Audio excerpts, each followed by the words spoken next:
Hey guys, what's up? It's Samantha, and I am sitting down to do another plan with me that is going to be pretty similar to what I've done for the last couple of weeks, where I am going to talk about the books that I finished during this week.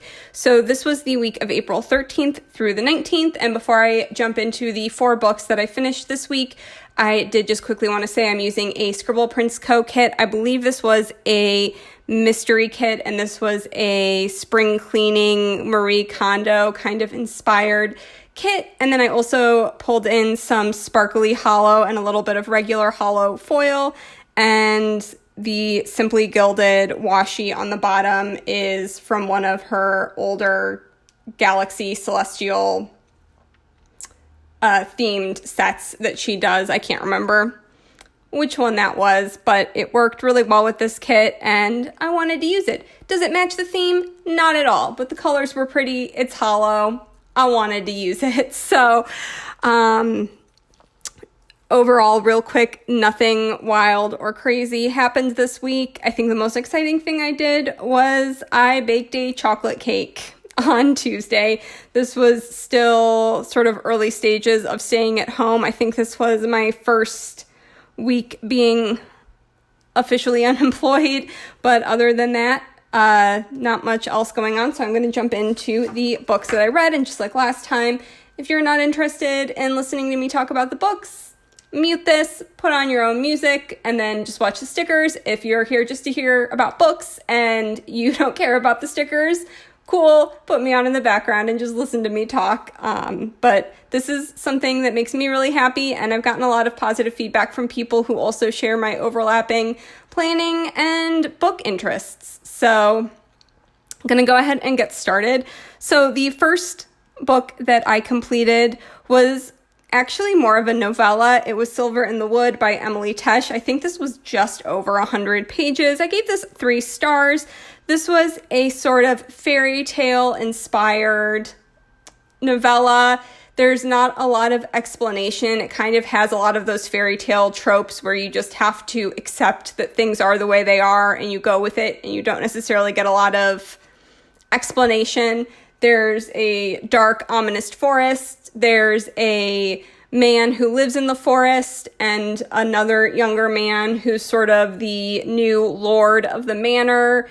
And technically the woods is part of his estate, but like the woods isn't really part of his estate. You know, the woods is its own entity. So this man foolishly believes that the woods is his, but it's really, you know, it's got magic of its own. And the guy living in the woods is sort of the caretaker guardian of the forest, if I'm remembering correctly. And so it's sort of about their relationship and also kind of uncovering the secrets of the forest, and there's some things hinted at that might have happened in the past. And so it had those really cool, ominous, magical woods vibes that I really liked. I feel like this would be a great read on a rainy fall afternoon. It's really short. You can read it all in one sitting, which is what I did. I read it all in one morning. It maybe took me an hour to read. So I liked it, but again, it was really short, and it was what it was. It was whimsical, it was fun, but it wasn't something that completely wowed me or blew me away, I guess. But I still liked it, and I would definitely read stuff from Emily Tesh in the future. And I don't know if I said this is an adult fantasy book. It's not YA. So then the next book I read was a children's book. It was the only children's book that I read in April, and I read this in honor of Beverly Cleary's 104th birthday. And that is The Mouse and the Motorcycle, which I haven't read in quite a long time. I have very fond memories of reading this when I was in kindergarten. It was one of the first chapter books that I checked out from my school library. I was a very early reader, so I was reading chapter books in kindergarten, and I got special permission to go with the librarian to the back of the school library where the big kid books were, and she had all the Beverly Cleary books, and I was a very, very tiny kindergartner, and she would have to go back there with me because I couldn't reach anything past like the first 2 shelves. I was the shortest kid in my class for many years. So I have very fond memories of reading this book as a child and loving it, and reading it as an adult was just very nostalgic, and I loved it. I gave this 5 stars. I feel like Beverly Cleary just so authentically captures childhood. I think it speaks volumes that at this point, 3 or 4 generations of people have grown up reading her books, and they still continue to speak to children. She just really captures what it's like to be a kid just so well. And it takes you back to that mindset of how you thought when you were a kid. And it just was it's really such a lovely story. I don't know if you would classify this as fantasy. There is a talking mouse, but it's more just in that, it takes place in the real world. It's more just one of those whimsical children's stories that has a fantastical element to it. I don't really know what you would classify this as in terms of genre, but I loved it. Like I said, 5 stars. And if you have younger children, give it a read with them. It's just so whimsical and so nostalgic, and I love everything about this. And if you didn't know, Beverly Cleary is still alive. I think she turned 104 this year, and that just blows my mind that she's still alive. And then the last 2 books I read this month are probably this week are the books I probably have the most to say about. And this was such a surprise for me. So I started the Devabad trilogy by S.A. Chakraborty. And so I read The City of Brass, and I actually bought the audiobook of this on Audible because they had some great sale going on. And I think I got this it was just a couple bucks on Audible. And it's one of those longer audiobooks, and sometimes I'll buy those on Audible because I don't know if I'm going to get through them in the 2-week hold period, and if it's longer or whatever. And maybe this was an Audible exclusive audiobook. I can't remember, but I bought it. It was only a couple dollars, and I started listening to it, and I liked it. And I was I liked it, but I was very, very confused about what was going on. And I think my mistake was starting this series on audiobook. So I would say if you are reading this for the first time, to maybe not start on audio. I did end up continuing with parts. I alternated between the ebook and the audiobook throughout the first and second book in this series, and I enjoyed both formats, but seeing all of the names and different words I think written out is important, because there were certain things when I was listening to it on audio that I didn't really understand what word or what thing everything was, and everything was getting jumbled up in my head. Specifically, when we got to chapter 6, and it's been a month and it's still ingrained in my head, it was chapter 6, and I think it was the second point of view chapter from Ali, and this is sort of where the whole political history and political environment is set up in Devabad, and I was very confused about who was who and the relationship to everyone. And so I downloaded the ebook from my library on my Kindle, and I read through chapter 6 very, very carefully. And every time there was a word where I didn't know what it meant, because that's sort of what happened with the audiobook, is I started listening through and I wouldn't know what something was, but I also didn't know how to spell it just from hearing it. And I didn't quite understand all of the connections between people, or what all of the different fantastical creatures were, and the difference between Jinn and Deva and Ifrit and all that kind of stuff. So I made myself go very slowly through chapter 6. I took notes on the relationships between people, some of the historical implications of relationships between different tribes, and I wrote down who each person, like what tribe they belonged to, and I got it all sorted. I actually ended up not having to refer back to the notes. I think it was just the process of sitting down and very carefully reading what was going on. And after that, I didn't have any problems understanding anything that was going on in this world, and I was completely immersed. I flew through these 2 books so fast. And I have not been sucked into a fantasy world. Once I kind of got situated after the first 100 pages of the first book, I am obsessed with this series. I actually got an arc of the 3rd book that I am very slowly making my way through because I don't want it to be over. So City of Brass, I ended up giving 4 stars, and I think there's some confusion where people think that this is a YA series, and it's not. It's definitely an adult fantasy series. It has YA crossover appeal. I think this would be a great series to recommend to people who are very comfortable with YA fantasy and are maybe looking to branch out into something that would have appeal for, people who want to read fantasy written by a woman or fantasy featuring, an own voices, non-Western set fantasy.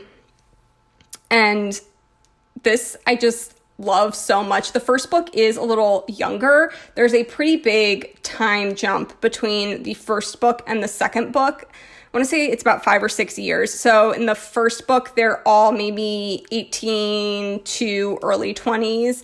And then in the second book, the youngest character is in their mid to late 20s. So it's not, they're definitely all adults. I guess she's mid 20s in the second book. But I loved what City of Brass did in terms of setting up this world. And then we get this gap. So everything sort of gets to percolate and fester. And you really get to see what long-term results happened as a result of some of the stuff that went down in the first book in terms of interpersonal relationships and political alliances and social implications, how it's affecting people who live in the city, that kind of thing. And then Kingdom of Copper was just perfection. So I give City of Brass 4 stars just because I tripped so much over the beginning and figuring out who was who and what was what and how it all fit together. But by the end of City of Brass, I was blown away. And then Kingdom of Copper was a full 5 stars. I can't remember the last time I loved a book as much as I loved The Kingdom of Copper. It's a book that's entirely about consequence. So it's about how even doing something with the best intentions doesn't necessarily mean that you're going to get good results or the results you were expecting to get or what your intentions were. That intentions don't matter and consequences happen for everyone. So sometimes someone does something because they are trying to be kind to someone else or trying to be, good or follow a certain moral code, and they're doing things out of following a rigid moral code, and then everything still goes to shit, and the person they were trying to help maybe ends up getting harmed instead of helped, and they're punished for, something. It's very, I'm not doing a very good job of explaining this, but it's so well done, and the characters are so both morally gray and incredibly complicated.